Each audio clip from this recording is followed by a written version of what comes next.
வானத்தை பலகணியை திறந்து ஆண்டவர் அவரை நேரடியாக ஆசீர்வாதிச்சாருலாம் சும்மா இல்லை, முதல்ல பாவத்தெல்லாம் வெறுத்து ஓடிட்டார்.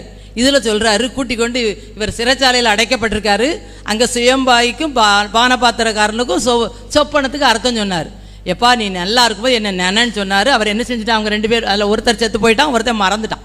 திடீர்னு ஒரு நாள் 2 வருஷம் கழித்து ராஜாவுக்கு ஒரு சொப்பனம் வந்துச்சு.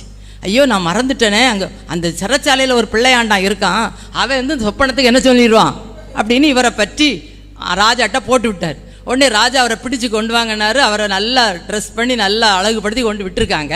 அப்போ ராஜா சொல்றார், நீ சொப்பனத்துக்கெலாம் அர்த்தம் சொல்வேமே அப்படின்னு சொன்னார்.